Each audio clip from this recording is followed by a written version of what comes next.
The views expressed on Skeptically Speaking are not necessarily the views of this station, its affiliates, sponsors, or advertisers. Bring it on, the skeptics await your letter. Your call, tweet, homing, pigeon, whatever. Desiree Shell gonna raise a little hell, metaphorically that is. Cause we're skeptically speaking. Hi, and welcome to Skeptically Speaking. I'm Marie-Claire Shanahan, guest hosting today for Desiree Shell. Today I'm really pleased to welcome Sean Carroll. Sean is a physicist and senior research associate at the California Institute of Technology. There he studies such small matters as the origin of the universe. He's also a skilled science writer and communicator, and his most recent book is The Particle at the End of the Universe: How the Higgs Boson Leads Us to the Edge of a New World. It tells the story of the people and science behind the Large Hadron Collider and the search for the Higgs boson. Welcome, Sean. It's really terrific to have you here. Hi, good to be here, Marie-Claire. So, as soon as I heard about the book, this is actually the first question I've been wanting to ask you for a while. When did you decide to write this? Because we don't usually get to read books about scientific discoveries in the year that they happen. Was this already in the works, or how did this happen? It was certainly already in the works. There's no way. In fact, I think that the completed manuscript got to the publisher close to the end of July, and the announcement was on July 4th. So no, I did not write the whole book in 3 weeks. That was not going to happen. Basically what happened was last December, a year ago in 2011, there were two seminars at CERN at the Large Hadron Collider where they updated us on the data so far. And there was an unmistakable hint of Higgs boson in the air in that data. Not enough to claim a discovery, but it was more or less what we were looking for, more or less where we would look for it. And we knew that in 2012 there'd be a lot more data coming in. So the smart money said that the Higgs boson would be discovered at the end of 2012. Ah. Now, the smart money would have been wrong because the Higgs boson was discovered by July, and that took everybody by surprise. But at least the idea was that I started writing the book in January or February, roughly speaking. And it's still very, very fast to write a book. Yeah. But the hope was that it would come out around the time that the announcement was being made. But the physics and nature conspired against me there. They pushed your timeline forward a little bit, or they had their own timeline, didn't they? They had their own timeline, as the universe often does, yes. Yes.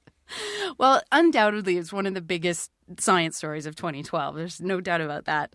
And as it was announced, and I think even with some of those earlier announcements, we all saw and heard lots of different ways that people took trying to describe what this discovery really was. What is the Higgs boson? What were they doing at the Large Hadron Collider? And I think some of those have been successful and some of them maybe less so. What have you found to be sort of the clearest and best way of telling us what's really going on? Well, there's so much going on that it depends on where you want to angle into it. Mm-hmm. In the book, I very explicitly start by not really trying to explain the Higgs boson and spontaneous symmetry breaking and the other ideas that a theoretical physicist would instantly leap to, but instead just trying to convey some of the grandeur and scope of the experiment itself, the Large Hadron Collider, the largest machine ever built by human beings, and the story that got us there. But then, so hopefully the audience is roped in, and then I try to actually hit them with the theoretical physics, which they've all been waiting for, I'm sure. I haven't answered your question yet, but which question do you want me to answer? Do you want me to answer why the LHC is amazing or why the Higgs boson is amazing? Well, I'd love to hear about both, actually, but let's start with the Higgs boson first. The reason why it's hard to explain the Higgs boson in 10 seconds or less is because it's not the Higgs boson that is really important. Mm-hmm. What is important about the Higgs boson is that it's evidence for a Higgs field filling all of space. And to a particle physicist, that's not surprising because all particles come from fields. Photons come from the electromagnetic fields. Even things like electrons and quarks and neutrinos, they all come from fields filling space. But we never tell anybody this. So now that the Higgs boson is around, it's not the particle that's very important. It's the field filling space that's important, and we have to sort of back up and explain that. So the important thing about the Higgs boson discovery is that empty space is filled with this invisible energy field, and it has crucial effects on the other particles and forces of nature. It was invented because it helps explain why the weak nuclear force is short range, why it's only confined inside the nucleus of an atom, why it doesn't stretch out, from person to person across large distances. And as a side benefit, it explains why other particles of nature, like the electron, for example, have mass. Without that Higgs field filling space, interacting with the electron, electrons would be moving at the speed of light, which means that they would not settle into atoms, which means that there would be no chemistry, so you would have had a very different career. There would be no molecules, there would be no life, because electrons would all be moving at the speed of light. So the Higgs field filling space is this idea they came up with in the early 60s. It's mind-boggling if it's true, and the experiments in July 2012 showed us that it looks like it's true. So that's why we're all very excited. That's why we're all very excited. There's many ways, once again, to emphasize how exciting it is. It's 100,000 years from now, when they talk about the history of particle physics, they will talk about pre-Higgs boson discovery and post-Higgs boson discovery, because this puts the final piece of the standard model of particle physics together. And the standard models, this very boringly named theory that we have, describes ordinary matter, atoms and things like that, quarks, leptons, all the particles that we know really exist. It doesn't describe dark matter, quantum gravity, things like that, but it just does describe everything that you and I are made of, which means that we right now, for the first time in human history, have a completely effective and reliable theory of the stuff that we are made of. So that is a very important intellectual achievement. That is really, really cool. It is, yes, good. Now, one of the things I think that you're sort of saying there is also that it's so big that it's a little bit difficult to explain, because it really does rely on having a very particular type of understanding about fields and about what particles are and about what matter is. There's kind of all these steps in a way that you have to get to. Is that right? That's absolutely right. And, one of the things that I think that physicists should learn from this is that one of the things we need to popularize is the idea of quantum field theory. It sounds very intimidating, but we write all sorts of books on quantum mechanics, on relativity, for that matter, string theory, the multiverse, the Big Bang and whatever, and we don't write popular books or articles or blog posts about quantum field theory. But if you're a theoretical physicist or an experimental particle physicist, quantum field theory is your bread and butter stuff. It's what the world is made of. It's our best understanding of nature at a fundamental level. And there are features of quantum field theory that are really, really important, such as understanding how the Higgs boson and the Higgs field work. So I'm hoping for a slight shift in emphasis of our traditional stock way of popularizing modern physics, trying to switch its emphasis more to explaining how fields work, because they're so important. You're pretty direct in the book sometimes, too, that while it's difficult, as you just said, there's really opportunities. And one of the things you said that really kind of struck me as important was you want to say things that are completely correct, of course, but you really also, nice, yes. Yes, that is important. But you also want to give people the right impression, which isn't the same thing. That's right. And, if you're a conscientious expert in any field, physics is just, one of the more abstract fields, but if you're an expert trying to explain things to a broad audience, you know what's correct and incorrect. And you know that when you're trying to say it in ordinary language, there will be compromises, right? You don't get to use equations or jargon or anything like that. And so usually the tendency is to try to say things in ordinary language for which at least one interpretation of the word that you're saying would be correct.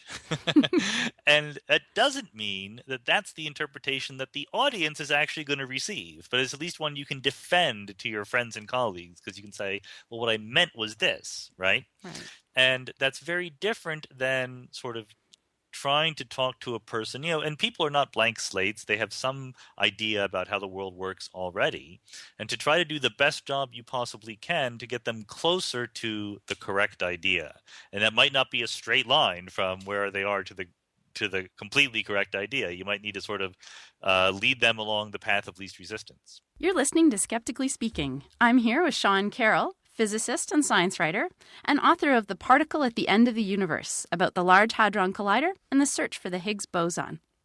I asked you a question before, and you said that you could answer it for the Higgs or for the Large Hadron Collider itself. Why don't we turn our attention there for now? Because a lot of the book isn't just about the Higgs. It's actually about the construction of the LHC in Switzerland, as you said, the largest machine ever, which is pretty cool. And you've called it an inspiring embodiment of the human passion for discovery. It's a pretty lofty description. Well, I think it's utterly accurate. I'm happy to stand by that because, as you know, another inevitable question is, so now that we've discovered the Higgs boson, what are we going to do with it? Is it going to cure cancer? Is it going to help me fly? What are we going to get out of this wonderful discovery? And the very likely answer is nothing at all. We'll get spin-offs from the technology because when you put money into basic research, it always comes back worth more than you put into it. So we've greatly improved our ability to send data across large distances, to build large superconducting magnets. Various other technological achievements were pushed by the LHC. But really, it was about understanding the universe. That's really why we did it. The passion for discovery was the primary motivation for building this $9 billion particle physics experiment under the ground in France and Switzerland. So I'm all in favor of being honest about that, not pretending that it's about building jetpacks or anything like that, which is why I put the cartoon in there from Saturday morning breakfast cereal that, you know, the scientists aren't really about the ultimate applications, even though they know that they're there. They're about understanding how the universe works, and that's what this machine does for us. That's a pretty cool testament to human curiosity, I think. I think so, and I think we have to be honest that it's not always an easy sell. You know, when you're in graduate school in physics, you learn how to do your Feynman diagrams and calculate your cross sections and build your scintillation detectors, and then you grow up to be the boss of a big project, and you have to wheedle finance ministers of skeptical countries into giving you $1 billion to look for a particle that you can't explain to them very well. And it's, you know, it's not what we're selected or trained to do, but that's the kind of thing that had to happen. You know, I tell lots of stories in the book. One is that while digging part of the tunnel, they run into an ancient Roman ruin from the year 400 AD, and they have to stop while the physicists go away and the archaeologists come in. They have to deal with the fact that West Germany and East Germany are reuniting, and that's tremendously expensive. And suddenly Germany is a lot less interested in paying money for particle physics when they're trying to pay money for healthcare and, you know, good roads in the eastern half of their country. So it is, you know, it takes years to do it. It takes enormous dedication. The payoff is clear to the experts, but hard to make clear to other people. So it is an amazing testament that nevertheless, we human beings did this pretty impressive thing. It really is. And my background originally is in mechanical engineering. So I'll be honest, parts that really grabbed me that I almost would stop and tell whoever I was sitting beside, you won't believe this, were all the little fixes, the little like tricks that they use to make things work or to figure out how to test things. Do you have any favorite stories from doing that part of the research? I mean, the ping pong ball is pretty awesome, you have to admit. It is. So that's I was I'm a theoretical physicist. Like I said somewhere in the book, I think that the health hazard that we face is, you know, caffeine overdose or bad posture or something like that. But so I was very much a tourist or a journalist when it came to learning about and explaining the experimental and the engineering side. And to me, it was just all amazing. So I hope that some of my amazement came through. It did. And the one example that just blew me away, so I had to include it when I heard it, was you have a 17-mile ring underground, or 27 kilometers, they say in the developed world, and it's a small tube, two small tubes through which the protons go, and they need to be completely empty. You're going to evacuate it. It's a better vacuum than the atmosphere of the moon. But in the course of building things, you know, a little dust, a little scrap of paper might find its way into the tube. And this actually happened at the Tevatron and Fermilab. And then you don't know where it is. It's somewhere along this 27-kilometer tube. So they needed to make sure that the beam pipe was empty. So they had a brilliant idea. It was about the size of a ping pong ball, the beam pipe. So they made a ping pong ball, but in it they put a radio receiver. and they just shot it along the beam pipe and they let it roll. And if it hit something, it would beep and tell them that they should go to this location and try to fix it there before the protons bumped into the thing. And then fortunately, or unfortunately for us storytellers, it didn't find anything. The pipe was perfectly clear. But it's that kind of, very practical wisdom that separates the really successful experimental physicists from the people who know what they should do but can't pull it off quite as successfully. I had a lab professor who always told us that half of what we did, half of it was the art of tinkering and the other half was science. And I thought that came through in some of those cool little stories. Yeah, it's absolutely true, because you can't be taught that. Right? Mm-hmm. You can sort of learn a little bit from experience what kinds of things you're going to face, but this is by definition a very unique challenge, building something like the LHC, and especially when everyone is looking over you. It's not like you're working in secret. Lynn Evans, who is the boss of the LHC, tells the story. The last time that CERN turned on a new proton hadron collider was in the early 1980s. And it was he and Carlo Rubbia and one other physicist at 4 a.m. and they sort of flipped the switch and it went on, and then they, popped the champagne and went home. Whereas when they turned on the LHC, there was a webcast, hundreds of thousands of people were watching, all of the news stories were front page news the next day. So there was a lot of pressure on everyone doing it, and I thought they came through very, very well. Yeah, I remember actually there was a lot of excitement around it when it opened. It was built up to be as exciting as it has been. Yeah, I mean, we need to do that because we would like someday to build another one, or at least another particle accelerator to look at the discoveries we make at the LHC. So, I mean, I didn't want to dwell on this because it can become a bit of a downer, but it's still a very realistic process that the LHC is the last large particle accelerator built in our lifetimes. Mm-hmm. These things are expensive. We're not in an economic situation where countries are looking to spend money on big projects, and we need some results. And so the Higgs boson was a godsend for that reason, and we're hoping to get a lot more. And we also need to do our work to convince people that this is stuff that is worth getting excited about. Actually, kind of jumping off from that, it kind of seems like a difficult story to tell without coming back to questions about, relationships between science and government, industry, public funding, policy. What do you think are some of the big challenges in those areas right now? One thing is perfectly clear, is that if there ever will be another large particle accelerator, it will be an international project. The United States tried to take the lead on the superconducting super collider, and they lost their nerve halfway through and canceled it after spending literally billions of dollars. And so that was kind of a messy disaster. The LHC, on the other hand, has been international from start to finish. CERN is by itself an international organization in Europe, and they were very happy to take input and money and help from the rest of the world. And whatever comes next will also be international, and that's easy to say, but it's going to be located somewhere, right? So some place is going to get to say, well, we have it. And so some country or some region is going to have to step up and say, we're going to take the initiative here, and we need international cooperation. And other countries are going to have to say, we're going to give you $1 billion even though it's not located here. And that has good parts and bad parts. I mean, a good part is that there's a certain, social pressure on countries to go along. If everyone else has agreed to do this and you've agreed to do this, you can't sort of decide to drop out without annoying everybody else. On the other hand, in the United States, we developed quite a reputation for dropping out halfway through. So who knows whether we still have the capacity to be embarrassed about these things anymore. There is talk that Japan might be interested in hosting a large particle collider as part of the recovery efforts after the tsunami. They're looking for things to do to spend money to create jobs in their country to put themselves back on the right track, and this would be an excellent choice. China has mumbled about it. Europe would not mind. The United States would certainly love to have it, although they don't want to pay the money for it. So we'll have to see. It's going to require a great amount of political acumen as well as physics knowledge to get it done. That makes sense. These projects are really big.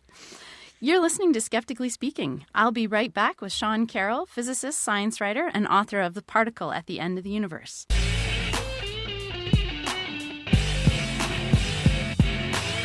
Skeptically Speaking wants you to question everything. To be a part of the discussion, call and record your question on our listener question line at Speak 73101. That's 773-257-3101. Long-distance charges may apply. Sunday nights at 6 Mountain Time, join our Ustream chat room to listen and ask questions as we record interviews live. Just click the Listen Online button at skepticallyspeaking.com. You can also email your questions and comments to live@skepticallyspeaking.com, or if you're on Twitter, tweet us at Skeptical Radio. To find out where Skeptically Speaking airs near you, to listen to past episodes, or download the weekly podcast, check out our website at skepticallyspeaking.com. While you're there, follow the links to connect with us on our Facebook page, our Twitter feed, or to subscribe to the show in iTunes. And now, back to the show. Welcome back to Skeptically Speaking. I'm Marie-Claire Shanahan, guest host this week for Desiree Schell. Today I'm talking to physicist and science writer Sean Carroll about his book, The Particle at the End of the Universe, How the Higgs Boson Leads Us to the Edge of a New World. Sean is a research associate at the California Institute of Technology, blogs at The Preposterous Universe, and also is the author of From Eternity to Here, The Quest for the Ultimate Theory of Time. Okay, so we were just talking about having to have a pretty big international commitment from these. These colliders are expensive, they're difficult to build, they really do require a lot of buy-in. Right. But you also spend a lot of time in the book talking about the importance of particle physics and projects like the LHC. Is that a question that people seem to ask a lot? Like, why create these expensive experiments to study particles that aren't going to give us jetpacks or other sort of very immediate benefits? It is, and they should ask that. It's absolutely their right to do it. I mean, the cost of the LHC is, the cost of an aircraft carrier, of which we have many, and it's much, much less than the cost of something like the International Space Station or a month of the Iraq War or something like that. So it's not as if it's a large fraction of what governments spend their money on by any stretch of the imagination, but it is publicly funded and it sort of must be. No one is going to give $10 billion, no individual human being, to do particle physics. So it's a social good. It is a democratically chosen thing that we take, some fraction of our tax dollars and put it towards absolutely basic research. And the LHC is a big, hard to miss example of that, but there's lots of examples of basic research that no person would fund for immediate technological benefit, but is still very interesting to fund. So I think that the side of the social contract that we scientists are on is that if we get money from the taxpayers and citizens of the world to go out and figure out the secrets of the universe, once we figure some of them out, we need to go back and tell them what we have figured out.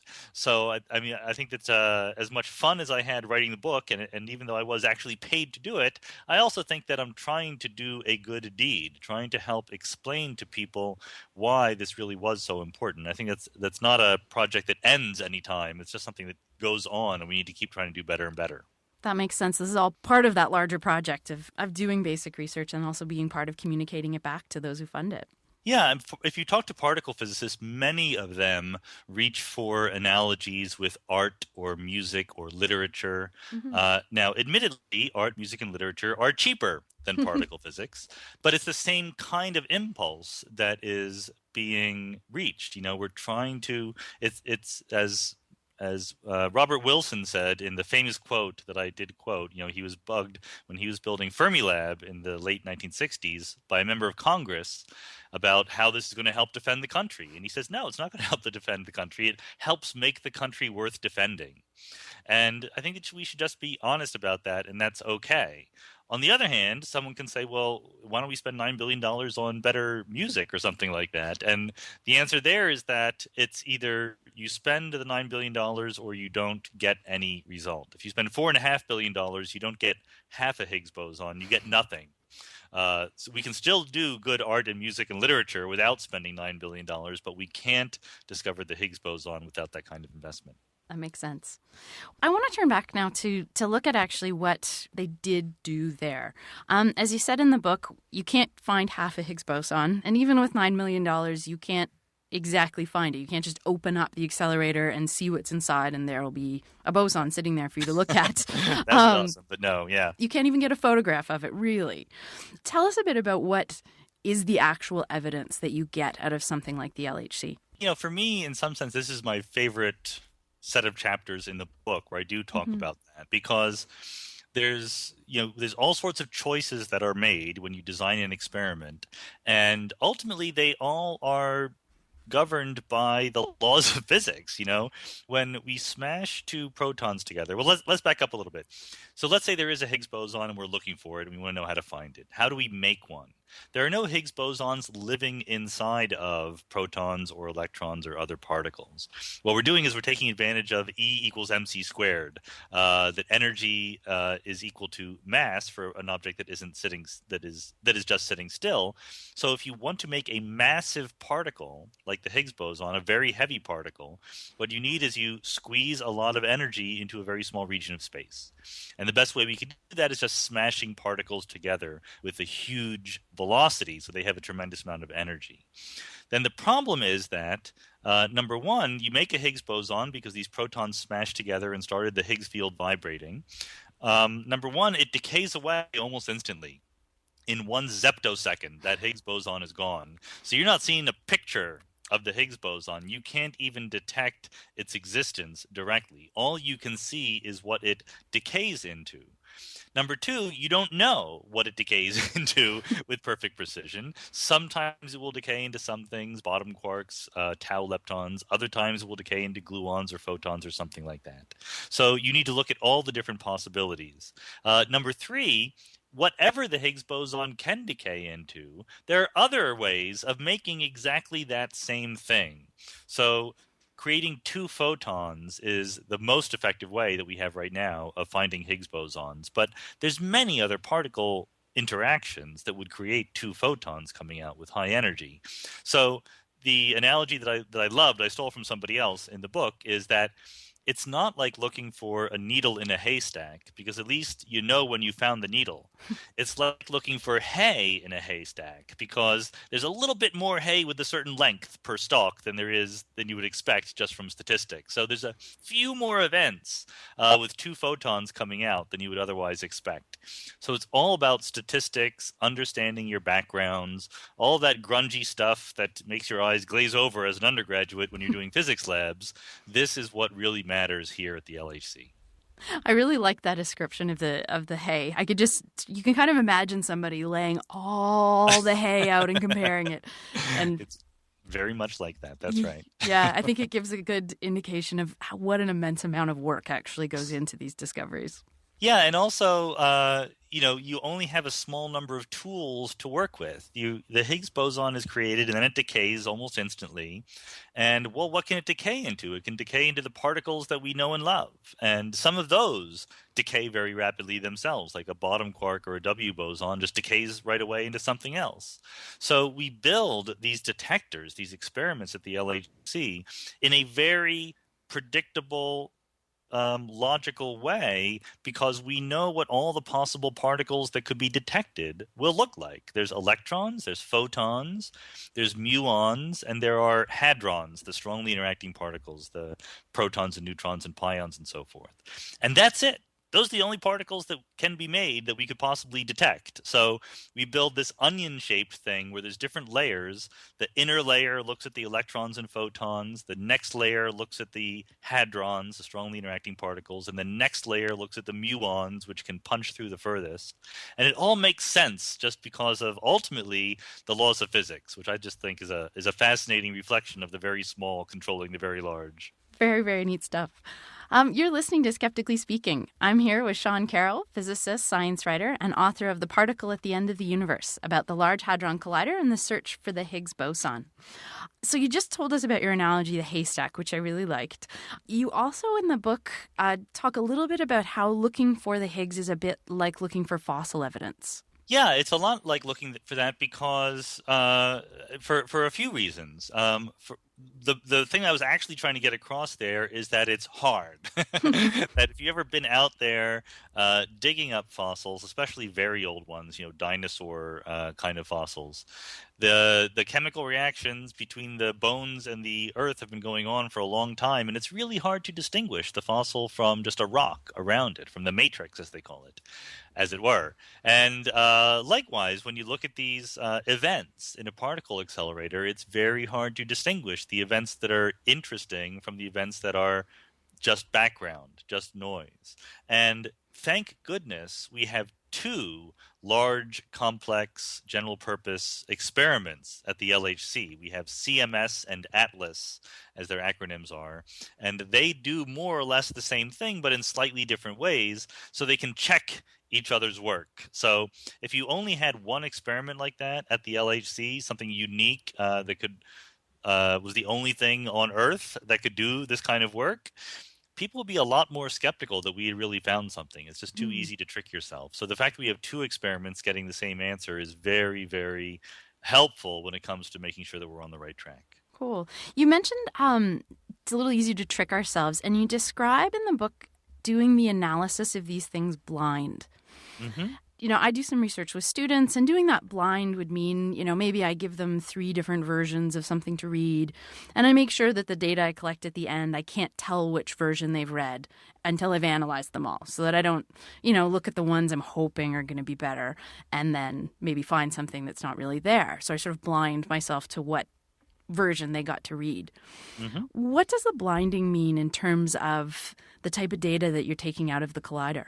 Well, it means a few things. The problem is that we don't actually have the ability to calculate with high degree of reliability how many events of each kind you should see at the Large Hadron Collider. So let's say that you're looking for events, like we said, where 2 very energetic photons come out. The problem is you're colliding protons together, and protons are a mess. Protons have quarks inside and gluons, and it's not the protons that actually smash into each other. It's the little pieces of proton inside one of them that smash into the pieces inside the other one. And this happens via the strong interactions very often. And the strong interactions are strong, which means it's hard to calculate things very reliably. So it's hard to make predictions just a priori. And then once it happens, you need to really understand your detector, your experiment. I mean, some of that particle production is just going to go down the beam pipe or through a crack in the detector, or maybe one of your little wires isn't working that day. And there's a million other ways that things could be thrown off ever so slightly. And when you're looking for something like the Higgs boson, which is literally, it gets made 1 out of every 10 billion events that you look at, you better have your statistical control very, very accurate. So what they do is they look everywhere where they don't expect to see a Higgs boson. They look at the other energies where they think that they have everything under control, and there they try to figure out how much background they have. And ideally, you do that sort of on both sides in some parameter of where you're actually going to start looking. And you do all that, and you make sure that you have a firm prediction for what you should see where you're looking for the Higgs or whatever you're looking for. And only then do you allow yourself to look at the data that is actually relevant to the thing you're looking at. So you open the box, as it is called. Before then, you're not allowed to mess with the parameters that are going into your fit. So that you make sure that if you do open the box and there's something there, that it's because it's really there, not just because you sort of sneakily willed it into existence. Making sure that sort of a background and other things that you're not mistaking those for effects. Is that what you mean? Yeah, that's exactly right. I mean, my favorite example, I ended up not finding room for this in the book, but a great example of a blind analysis is the Pepsi challenge. I don't know if you remember this from back in the day. So, they had people in supermarkets test 2 colas, and at the time, Coke was a lot more popular than Pepsi, and they gave them 2 things in paper bags, so you couldn't tell which one it was. And in this blind analysis, they ended up picking the Pepsi a lot more often than the Coke. Now, it was later revealed that the paper bag containing the Pepsi was labeled with the letter M, and the paper bag containing the Coke was labeled with the letter Q. And it turns out that M is just a much more favorable letter than Q is. So despite the fact that they had supposedly hidden the identity, in fact, they had very, very gently made the Pepsi a little bit more desirable. And so there's all sorts of ways you can trick yourself, either intentionally or unintentionally. So we have two experiments. They would both like to beat each other and get the result first. It's a very spirited but friendly competition. And ultimately, you're going to get so much data that you just can't be wrong. So you might as well be right the first time you do it. I'm just imagining now the people at Pepsi doing a background investigation, just trying to see how many people will choose M over Q, just as as sort of like the background levels, and then opening the box. Some intuitive genius figured it out, or maybe they just got lucky. I don't even know. Yeah. But you got to be very careful. That's the double-blindedness is important there. It really is. Okay, one more fun analogy was, and you used this a couple times, was talking about the energy achieved by the colliders in comparison to the motion of a mosquito. Why a mosquito? It's very small. Yeah. And it's just, it's hard to convey because at the same time, the energies are not that much, but they're a lot. And the reason why both of those things can be true is because the energy of one proton zooming around the LHC is nothing on our macroscopic everyday world. If that one proton hit you, you wouldn't notice it. But all of that energy is squeezed into a single proton. That's the trick here. So even in a flea or a mosquito, there are a tremendous number of protons, right? There's 10 to the 20-some protons in there. So anytime you have something large moving slowly, it will very easily have a lot more energy than a single proton moving very, very fast. But what we want for particle physics is to take as much energy we can into a really tiny region of space. And that flying mosquito is just not going to be able to do that. Well, it's small. It's not that small. It's not nearly that small. That's right. You're listening to Skeptically Speaking. I'm here with physicist Sean Carroll, and we're talking about the Large Hadron Collider and the discovery of the Higgs boson. We'll be right back after a few moments.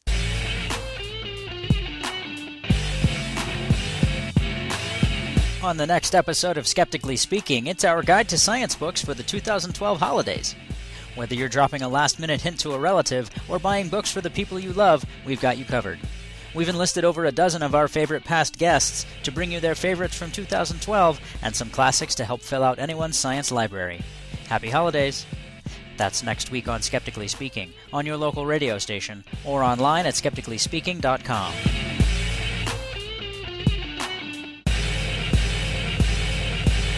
Welcome back to Skeptically Speaking. I'm Marie-Claire Shanahan, guest host this week for Desiree Schell.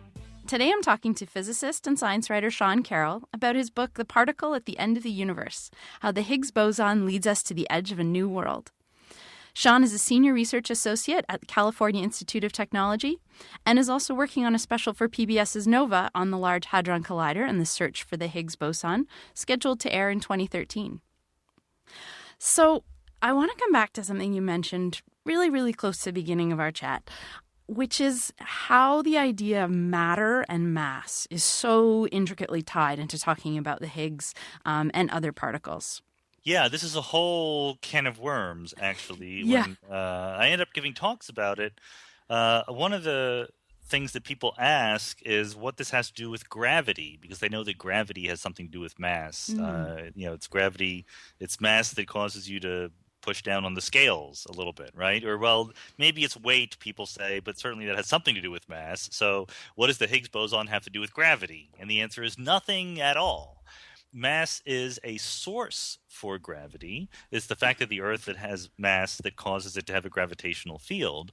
But you can define what mass is, even if there wasn't any gravity. Even if you're out in space, if you push on a giant spaceship, it's not going to move very fast. If you push on a little wrench flying out there in outer space, you can make it move very fast. The mass is just the resistance to getting something moving.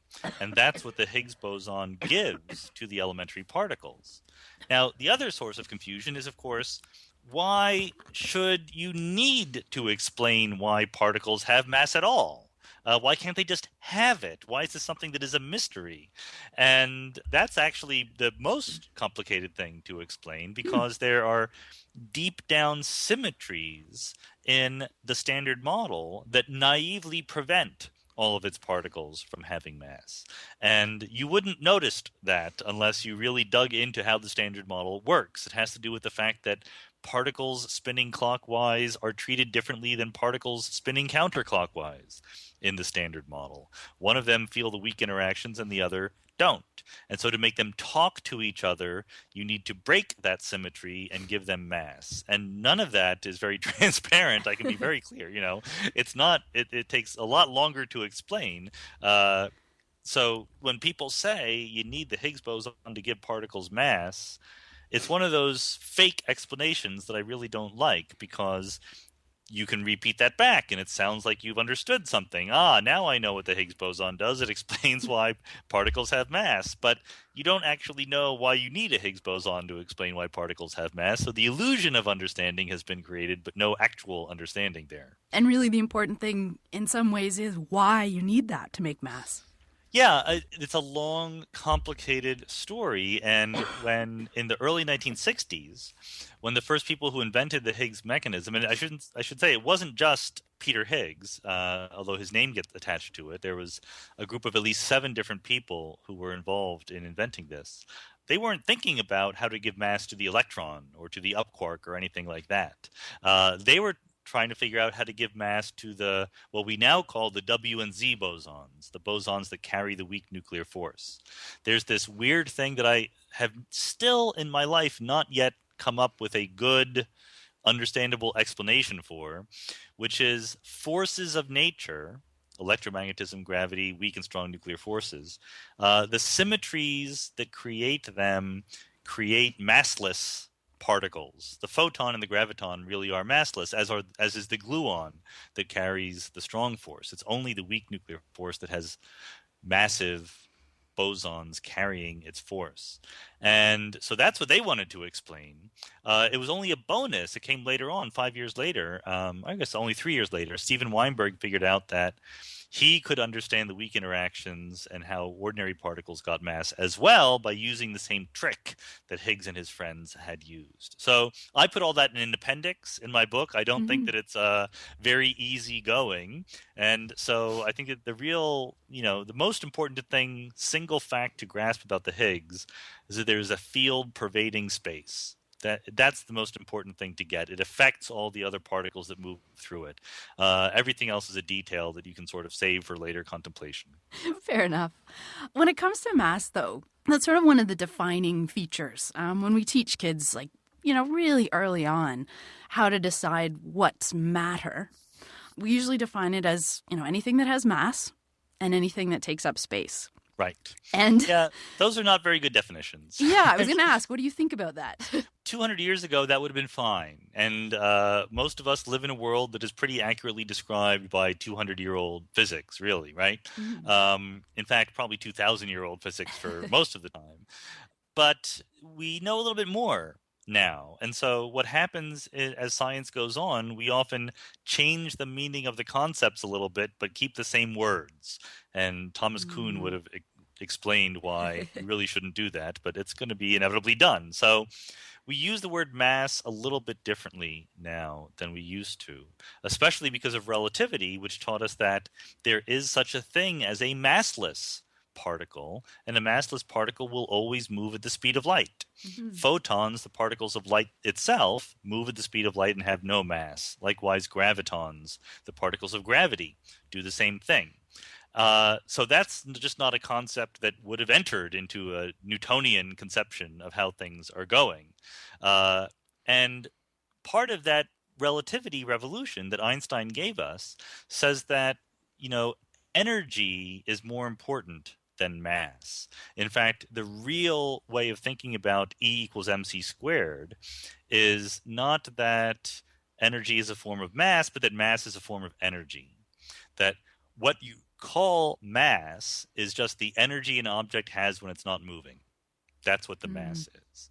And if it is moving, it has a different energy. It has more energy. And there are some things that are always moving because they're moving at the speed of light, and therefore they have no mass whatsoever.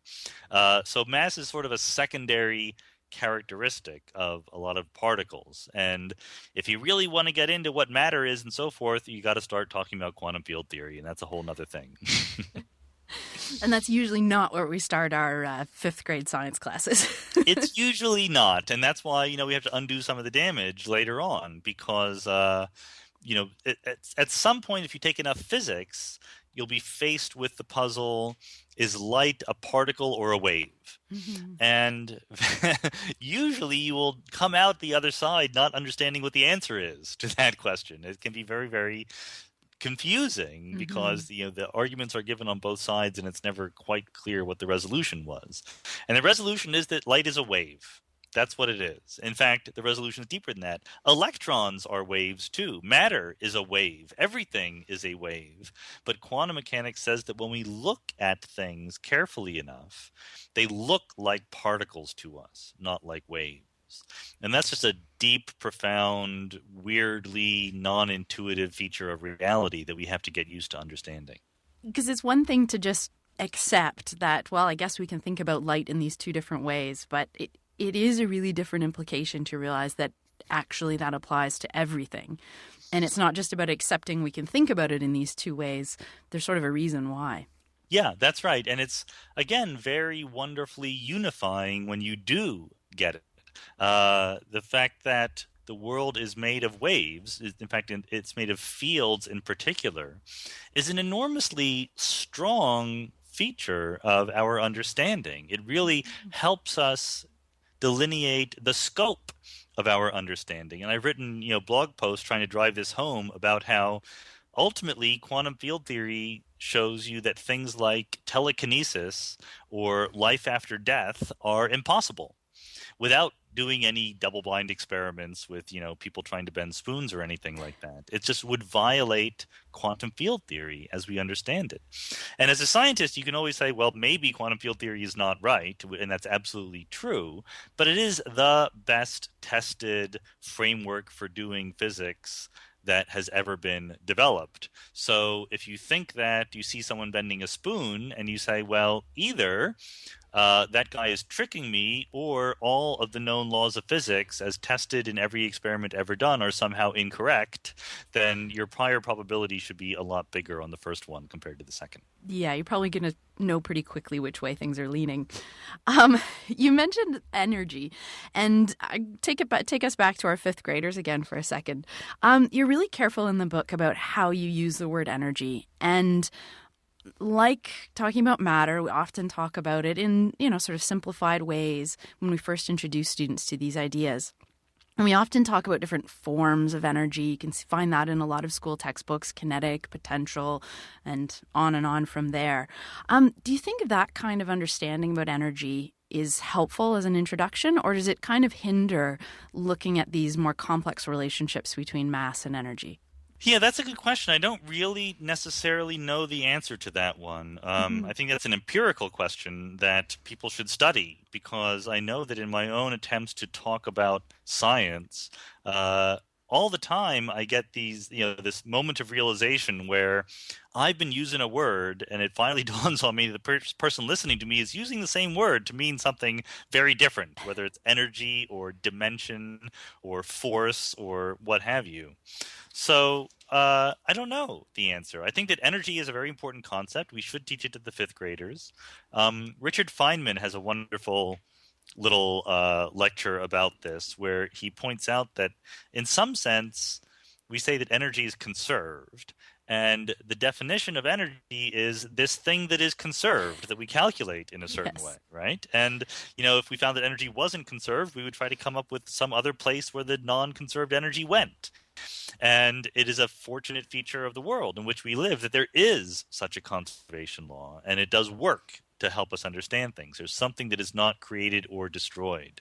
And that becomes more complicated when we have gravity and the expansion of the universe and things like that. But to the fifth grade level, I think it makes a lot of sense to at least teach people about the concept that there's this stuff that only moves around. It doesn't actually come into existence or go away, and we call it energy. And you're pretty clear that that doesn't apply in exactly the same way when we talk about conservation of mass. So we have to be a little more careful with that. Yeah, Right? that's exactly right, because mass is just a form of energy. And when energy is conserved, it can nevertheless be transposed. That's not the right word, but transformed from one type of energy to another. So if mass is one type of energy, there's nothing at all that stops us from transforming it into another type. And the most manifest example of this would be an atomic bomb. That is taking the mass energy of the nuclei inside and converting it to the heat energy of the explosion. And that's what we do all the time whenever we have some chemical reaction. Ultimately, one form of energy is changing into another type, and mass is just one of those forms. Part of the accounting process. Exactly right, yeah. You're listening to Skeptically Speaking. I'm here with Sean Carroll, physicist and author of The Particle at the End of the Universe. So one of the things I thought was really interesting about the book, it's, as we've talked about, there's a lot of very big ideas in there, but you seem to have taken a strategy of a bit of a spiral. You sort of give a little introduction to some of the big ideas, then move to some stories about the people and the building of the LHC, and then sort of back to these big ideas and kind of spiral around. Was that a conscious choice to do it that way?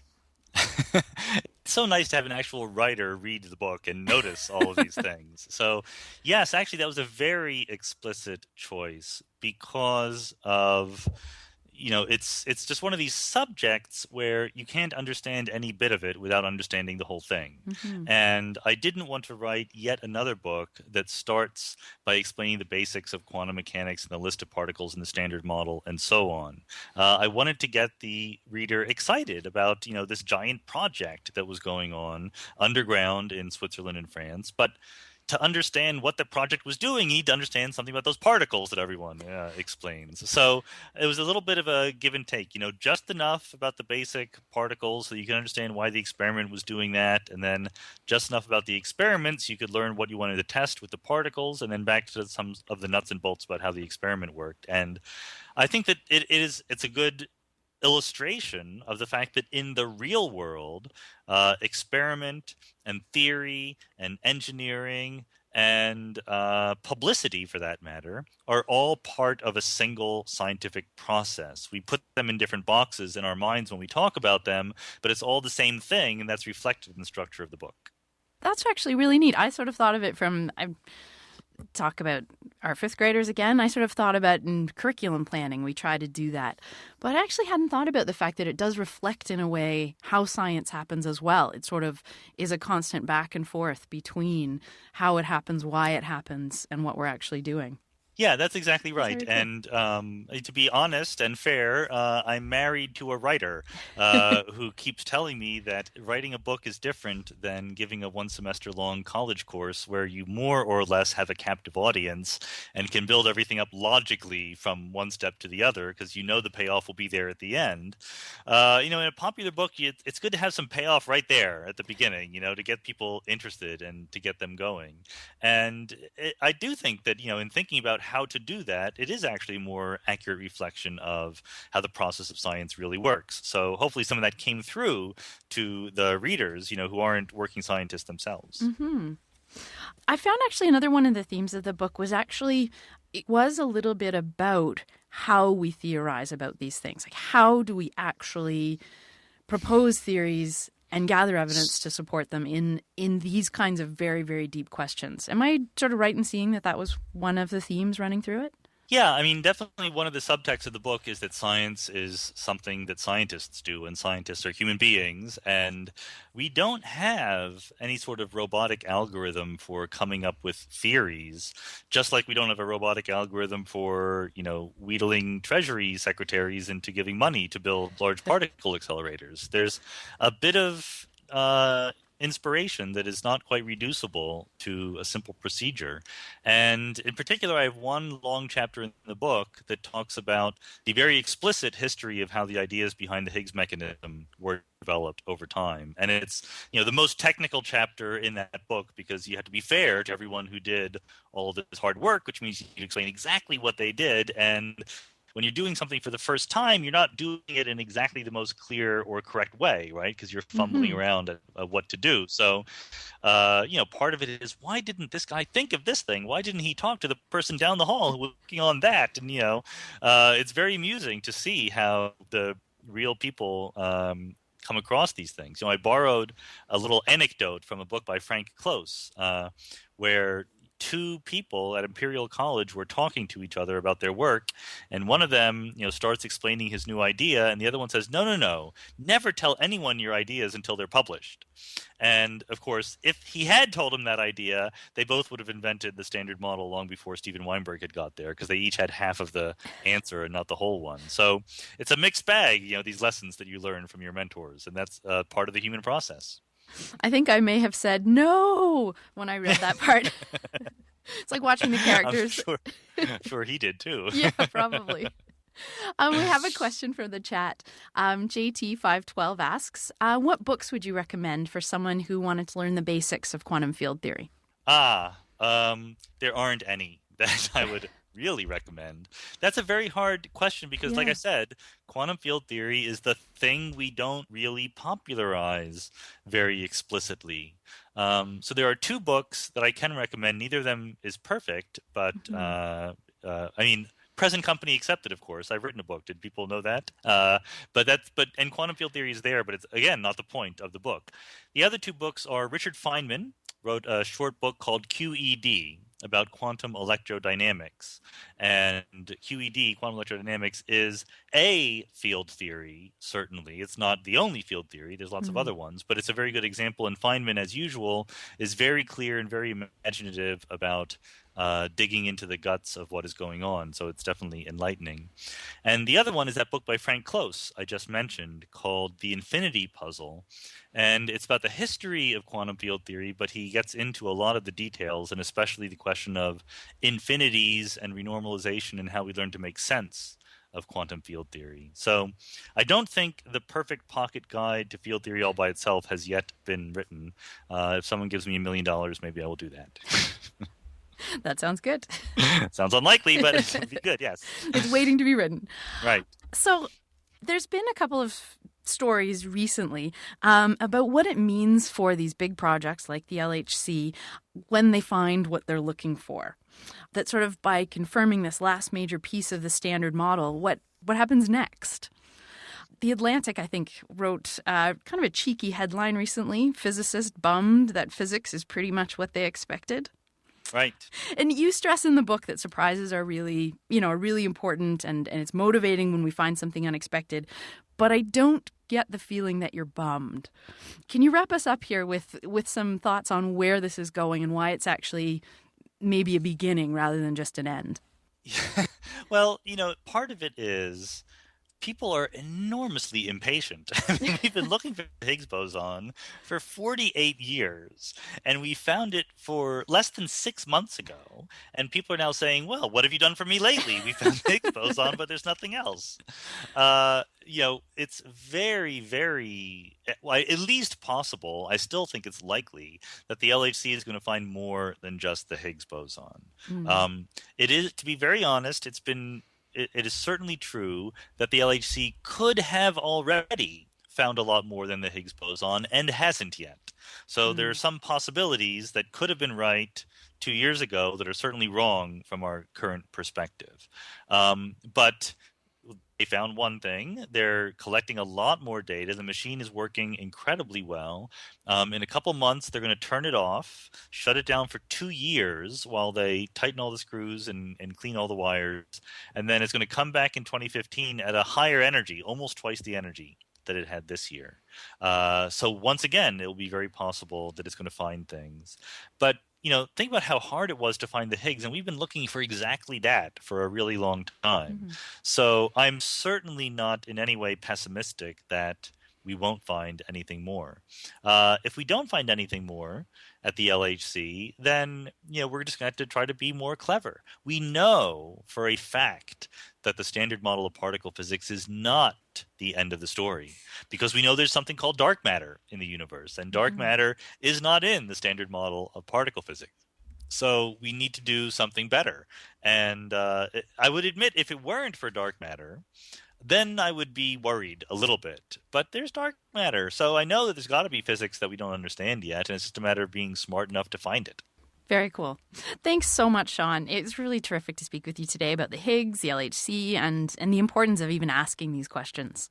My pleasure. I had a lot of fun. The Particle at the End of the Universe is 1 part lesson in particle physics, 1 part social history of the Higgs, and 1 part testament to the importance of asking these big questions.